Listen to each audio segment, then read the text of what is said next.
My greedy husband and his ruthless mother tied me up and left me in a dark, freezing forest. Their chilling words still haunt me. This is the end for you. Goodbye. Your $100 million business is ours now. Helpless and unable to move, I thought it was over, until an old forest ranger miraculously saved me. But I wasn't just a victim. I returned with a plan they never saw coming, and a shocking revenge that left them speechless. My name is Samantha. I am 28 years old, a businesswoman based in New York City. I have always been ambitious, determined to build a successful career, and I thought my life was finally complete when I married Ethan, the man I believed was my soulmate. Ethan was charming, thoughtful, and supportive, or so I thought. I was drawn to his warm demeanor, and I believed we would build a life full of love and happiness. When we married, I moved into his family home. That's where I met Margaret, his mother. At first, I tried my best to connect with her. Margaret was a sharp, confident woman in her 50s who had raised Ethan as a single mother. I respected her for that and wanted to create a bond, but it quickly became clear that Margaret wasn't interested in any sort of relationship with me. She was controlling, dismissive of my opinions, and, most importantly, obsessed with money. It didn't take long before Margaret started demanding money from me. It began subtly, with small requests for help with groceries or bills. But soon, she insisted that I give her $4,000 every month for her personal expenses. "It's only fair," she said, her tone making it sound like it was my duty as her son's wife. Ethan, to my surprise, supported her completely. "She's done so much for me, Samantha. The least we can do is help her out." I didn't want to cause conflict, so I agreed. At the time, I told myself it was temporary, that she just needed help adjusting after Ethan and I got married. But months turned into years, and I realized Margaret's demands weren't temporary at all. She would call me at work to remind me of the payment due date. If I was late, she would sulk or make snide comments about how I wasn't a real part of the family. Ethan, meanwhile, became more distant. Whenever I brought up Margaret's demands or the stress they were putting on me, he brushed it off. "You're overthinking it," he'd say, as if I were the one being unreasonable. I started noticing little changes in him. He'd stay out late, refuse to discuss his whereabouts, and become defensive whenever I asked questions. The man I had fallen in love with seemed to be slipping away. The breaking point came 2 years into our marriage. One evening, I came home from work earlier than usual and heard voices coming from the living room. Margaret and Ethan were talking, their voices low but clear enough for me to hear. "We'll sell her car," Margaret said. "It's worth enough to cover the buy-in for the game." Ethan hesitated for a moment before replying, "Are you sure she won't notice? Samantha loves that car." "She doesn't have to know," Margaret snapped. "Just tell her it was stolen or something. It's not like she's going to call the cops on her own husband." I froze in the hallway, my heart pounding. My car, a sleek luxury vehicle I had saved for years to buy, was more than just a possession to me. It was a symbol of my independence, of everything I had worked for. Hearing them plot to sell it without my knowledge shattered something inside me. I didn't confront them that night. Instead, I started paying closer attention. I realized that the money I had been giving Margaret wasn't going toward her expenses at all. She and Ethan were using it to fuel their gambling habits. The realization left me feeling humiliated and betrayed. How could the people I trusted, my husband and his mother, lie to me so easily? Things escalated when I returned from a business trip a few weeks later and found my car missing. "Ethan," I asked, trying to keep my voice calm, "where's my car?" He exchanged a glance with Margaret, and for a moment, neither of them spoke. Then Margaret said, "Oh, it must have been stolen. Such a shame, isn't it?" "Stolen," I repeated, my voice trembling. "Did you even call the police?" Ethan shrugged. "We didn't want to bother you while you were away." I knew they were lying. My hands shook as I demanded answers, and when they refused to admit the truth, I finally snapped. "You sold my car, didn't you?" I shouted.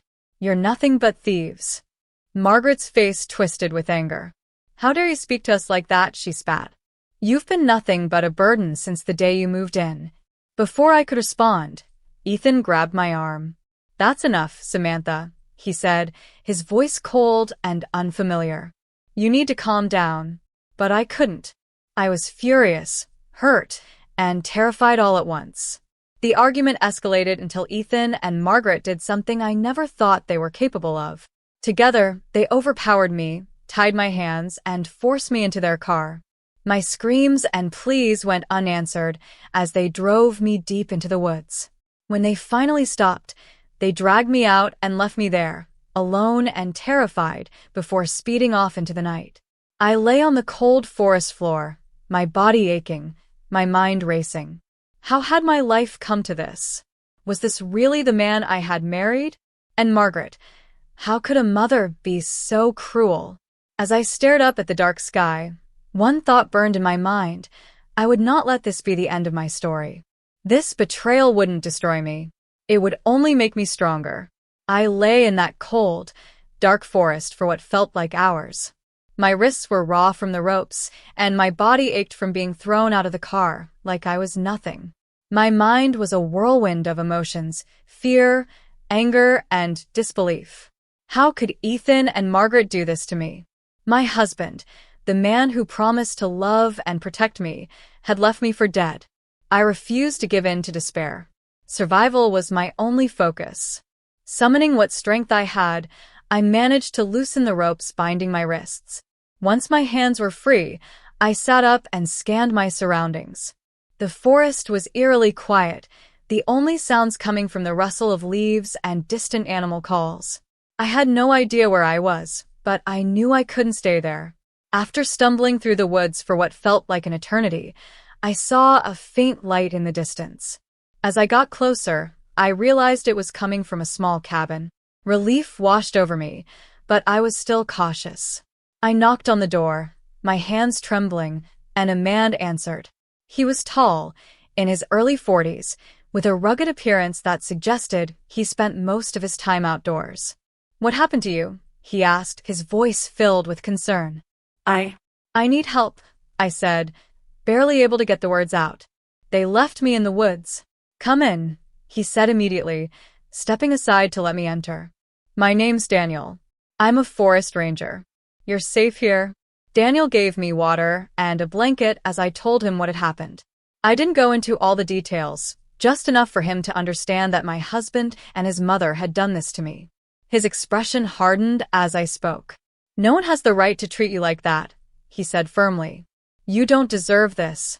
His kindness brought tears to my eyes. For the first time in what felt like forever, I felt like someone genuinely cared. Daniel let me stay the night at his cabin, and the next morning, he drove me to a nearby town where I could contact someone I trusted. That person was my younger brother, Michael. Michael and I had always been close, and I knew I could count on him. When I called him and told him what had happened, he was furious.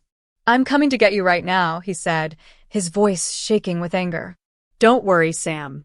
We'll fix this." True to his word, Michael arrived within hours and took me back to his apartment in Boston. He didn't bombard me with questions. He just made sure I was comfortable and safe. Over the next few days, as I recounted everything to him, the money Margaret had demanded, the gambling, the missing car, and how they left me in the woods, Michael listened quietly, his jaw clenched. "They're not going to get away with this," he said when I finished. "We're going to make them pay." Michael's words sparked something in me.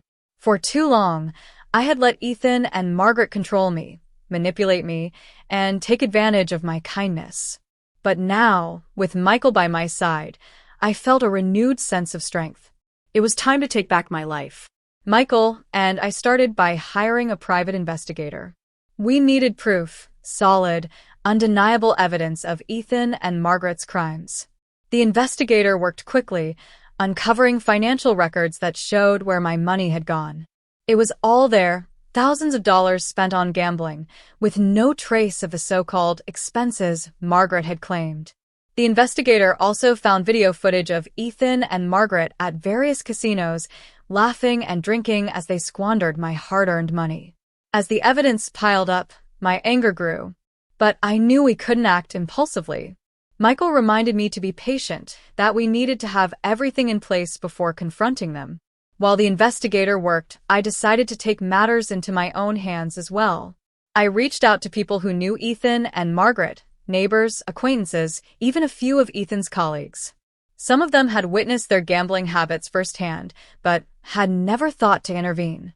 One of Ethan's coworkers even admitted that Ethan had borrowed money from him to cover gambling debts. It wasn't just about gathering evidence.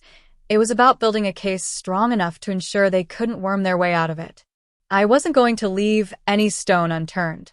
As the weeks passed, I started to feel more like myself again. I was still angry and hurt, but I was channeling those emotions into something productive. Michael was my rock through it all, always there to support me and remind me of why I was fighting.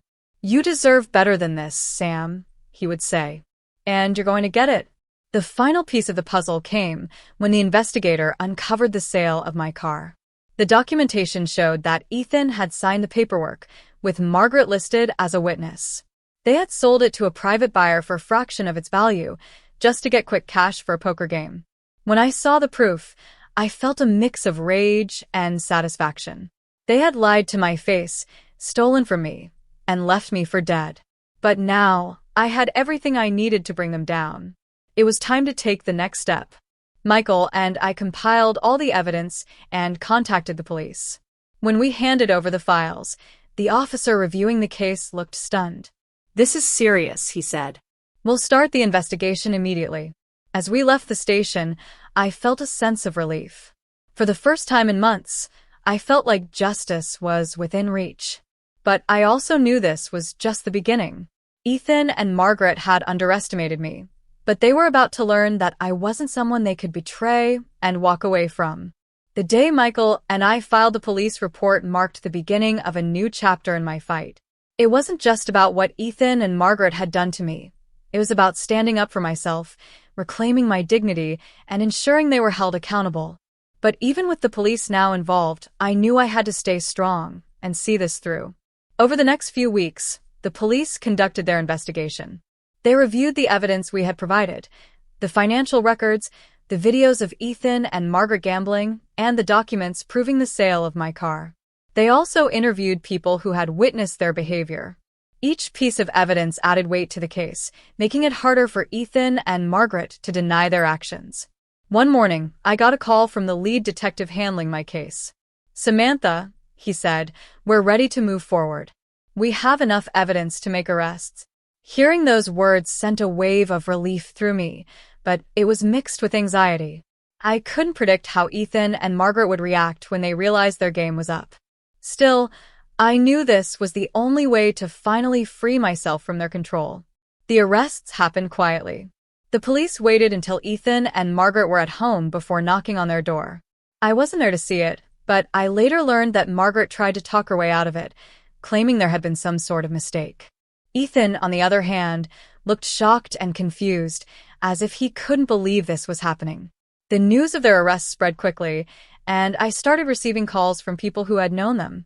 Some expressed disbelief, while others admitted they had always suspected something was wrong.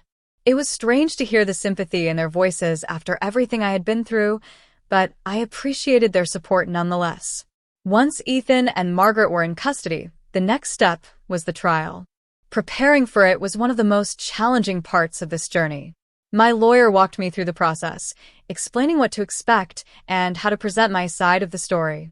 I had to relive every painful detail, the lies, the theft, and the moment they left me in the forest.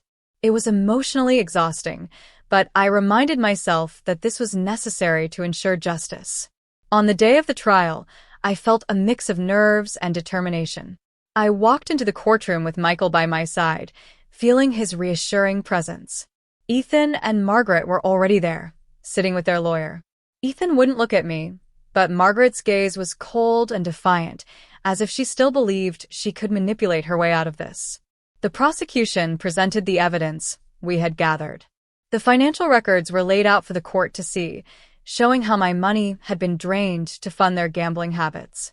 The investigators' report detailed the sale of my car, with Ethan's signature as undeniable proof. Video footage of Ethan and Margaret at various casinos played on a screen, their carefree smiles a stark contrast to the pain they had caused me. When it was my turn to testify, I felt the weight of everyone's eyes on me. I took a deep breath and began to speak, telling the court about my experience in my own words. I explained how Margaret had manipulated me into giving her money, how Ethan had supported her every demand, and how their betrayal had escalated to the point of leaving me for dead.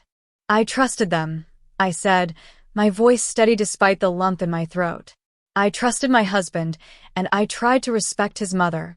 But they saw me as nothing more than a source of money, someone they could use and discard when I was no longer convenient. As I spoke, I saw Ethan shift uncomfortably in his seat. Margaret's expression didn't change, but I could tell she was furious. She had always been confident in her ability to control others, and now she was losing that power. The defense tried to argue that the situation had been exaggerated, that there was no proof they had left me in the forest intentionally. But their arguments fell flat in the face of the overwhelming evidence. Witnesses testified about their gambling habits, and even Ethan's coworker spoke about the money Ethan had borrowed. When the judge announced the verdict, I felt like I was holding my breath. Ethan and Margaret were found guilty on multiple charges, including theft, fraud, and reckless endangerment. The judge didn't hold back in his sentencing, emphasizing the harm they had caused and their lack of remorse. As they were led away in handcuffs, I felt a sense of closure. This wasn't just a victory in the legal sense, it was a personal victory. For too long, I had let their betrayal define me, but now, I was free to move forward with my life. Michael hugged me as we left the courtroom. "You did it, Sam," he said. "It's over." I nodded, feeling tears well up in my eyes. It was over. The people who had tried to destroy me were finally being held accountable, and I could start rebuilding my life. The courtroom was silent as the judge's gavel struck, signaling the end of Ethan and Margaret's reign of deceit. Watching them being led away in handcuffs felt surreal. For the first time in years, I wasn't weighed down by fear or manipulation. Justice had been served, and I was finally free. As Michael and I walked out of the courthouse, I felt a sense of calm I hadn't experienced in years. But it wasn't just relief, it was empowerment. I had fought for myself, stood up to the people who had betrayed me, and emerged stronger. "Are you okay, Sam?" Michael asked as we got into his car. I nodded, smiling for the first time in what felt like forever. "I'm more than okay. I feel like I can finally breathe." Over the next few weeks, I began to rebuild my life. With Ethan and Margaret in prison, I no longer had to endure their demands or their lies. But the emotional wounds they left behind would take time to heal. I started therapy to process everything I had been through, and it helped me rediscover parts of myself that I thought I had lost. I realized that their betrayal didn't define me. It was a chapter in my life, but not the whole story. Michael continued to be my biggest supporter. He offered me a place to stay in Boston while I figured out my next steps. I was hesitant at first. I had always been fiercely independent, and relying on others didn't come naturally to me. But Michael reminded me that it was okay to lean on people who truly cared. "Sam, you're not alone in this," he said one evening as we sat in his living room. "You've always been there for me. Let me be here for you now." With his encouragement, I started to feel more confident about the future. I decided to leave New York City behind, along with all the painful memories it held. Boston offered a fresh start, a chance to redefine myself and my goals. One of the first things I did was buy a new car, not as extravagant as the one I had lost, but it symbolized my freedom and independence. Driving it for the first time felt like reclaiming a piece of myself. I also threw myself into my work. My business had always been a source of pride, and now it became a source of healing. Pouring my energy into my career helped me regain my sense of purpose and reminded me of my own strength and resilience. I even expanded my network in Boston, connecting with like-minded professionals who inspired me to keep pushing forward.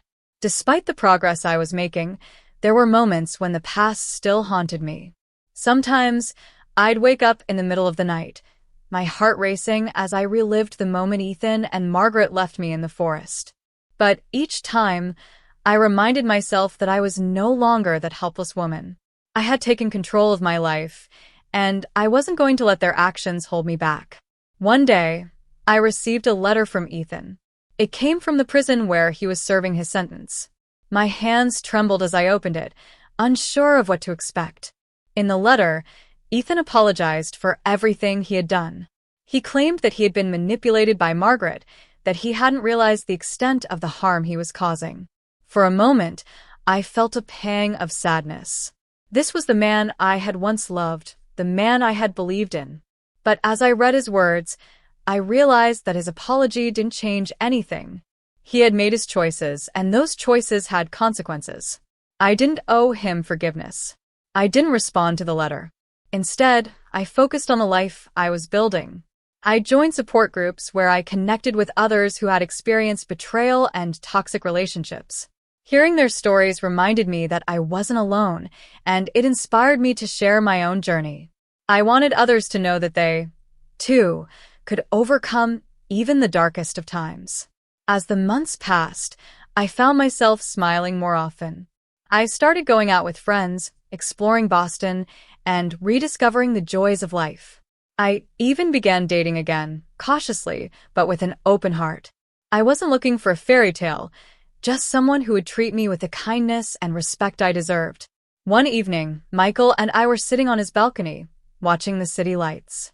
"You've come a long way, Sam," he said, raising his glass in a toast. "I'm proud of you." "Thank you," I said, clinking my glass with his. "I couldn't have done it without you." As I sat there, surrounded by love and support, I realized how far I had come. The betrayal that had once shattered me no longer defined me. I had reclaimed my life, my independence, and my happiness. Ethan and Margaret's actions had tested me, but they hadn't broken me. This was my story, a story of betrayal, revenge, and triumph. But most importantly, it was a story of resilience and hope. I had learned that even in the darkest moments, there is always a way forward. And now, as I looked out at the world, I was ready for whatever came next.